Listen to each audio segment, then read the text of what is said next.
पढ़ा प्रोफेस 1, फिर हम पढ़ेंगे मेटाफेस 1। देखिए जो मेटाफेस है, एनाफेस है, टीलोफेस है, ये बिल्कुल सेम है जो हमने माइटोसिस में स्टेप पढ़े थे कि मेटाफेस में क्या होगा, एक इक्वेटोरियल प्लेट में अलाइन होंगे क्रोमोसोम्स,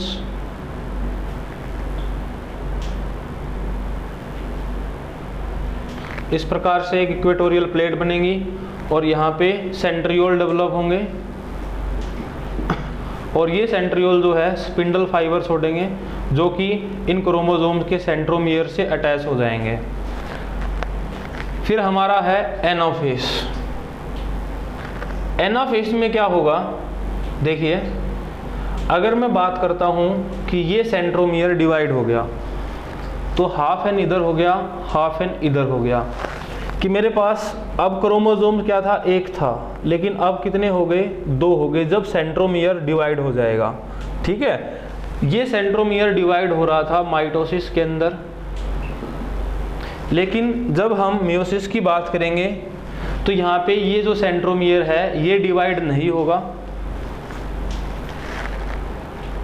सेंट्रियोल अटैच है with the help of spindle fibre. लेकिन अब एनाफेस में क्या होगा, एनाफेस 1 में क्या होगा, ये सेंट्रियोल होगा, जो ये एक इक्वेटोरियल प्लेट थी, इस इक्वेटोरियल प्लेट से ऊपर वाले क्रोमोसोम ऊपर की तरफ चले जाएंगे, नीचे वाले क्रोमोसोम नीचे की तरफ चले जाएंगे, कुछ इस प्रकार से।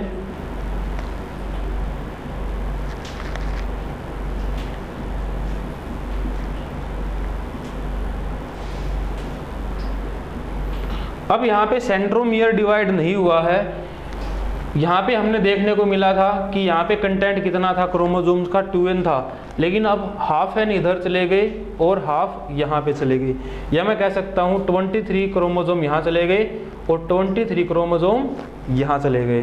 फिर हम बात करेंगे टीलोफेस। टीलोफेस में क्या होगा, एक न्यूक्लियर मेम्ब्रेन फॉर्म होना स्टार्ट होगी और ये जो क्रोमोसोम थे ये वापस क्या हो जाएंगे, कंडेंस हो गए, क्रोमैटिन बनने स्टार्ट हो जाएंगे। लेकिन अब यहाँ पे क्या देखने को मिलेगा, ये भी n हो गया और ये भी n हो गया। जब हम मियोसिस की बात करते हैं तो मियोसिस 1 में कुछ हमें ऐसा देखने को मिलेगा कि ये जो सेल है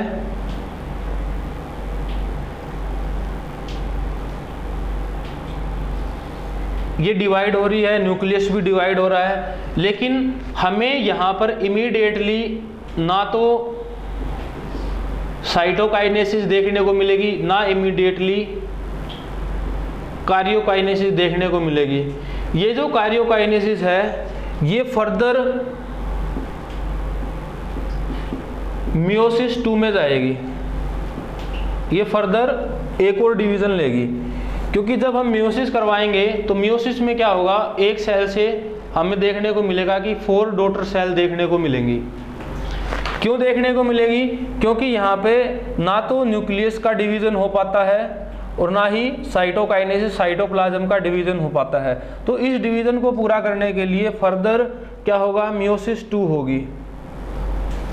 मियोसिस 2 में हम पढ़ेंगे बिल्कुल same prophase 1, prophase 2, sorry metaphase 2, anaphase 2 और टीलोफेस 2। ये जो मियोसिस 2 है ये बिल्कुल इक्वल है माइटोसिस के। ये जो यहाँ पे क्रोमैटिन बन गया था सेल्स के अंदर, ये फर्दर क्या होगा, क्रोमैटिन जो है ये कंडेंस हो गए, क्या बनेंगे, क्रोमोसोम बनेंगे। तो chromosome, chromatin condense to form chromosome, ये हो गया हमारा प्रोफेस 1।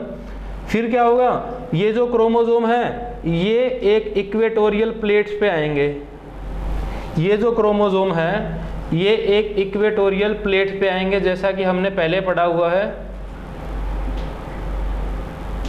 ये क्रोमोसोम एक इक्वेटोरियल प्लेट पे आएंगे और एक मेटाफेस प्लेट बनाएंगे। ऐसे ही स्पिंडल फाइबर क्या हो जाएंगे, इससे अटैच हो जाएंगे। फिर मैंने बात की कि जो मियोसिस 2 है वो इक्वल टू है माइटोसिस की, तो इसमें क्या होगा, ये जो सेंट्रोमियर है ये डिवाइड हो जाएगा। तो एनाफेस में क्या होगा, सेंट्रोमियर डिवाइड हो जाएगा,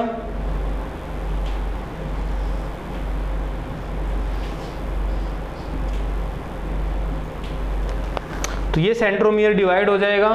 तो हमें जैसे ये n था, क्योंकि यहाँ पे कंटेंट कितना रह गया था, n रह गया था, यहाँ पे कंटेंट कितना रह गया था, n रह गया, तो हमें यहाँ से क्या मिलेगा, यहाँ से 2 न्यूक्लियस मिल जाएंगे, यहाँ से भी 2 न्यूक्लियस मिल जाएंगे जिनका कंटेंट nn रहेगा, और यहाँ से भी मेरे पास 2 न्यूक्लियस मिल जाएंगे जिनका कंटेंट क्या रहेगा, n और n रहेगा। तो यहाँ पे एनाफेज में हमें देखने को मिलेगा कि ये सेल्स क्या होगी, डिवाइड होगी, और फर्दर टीलोफेज में क्या होगा कि ये जो क्रोमोसोम है ये वापस क्रोमैटिन के अंदर बन जाएगा।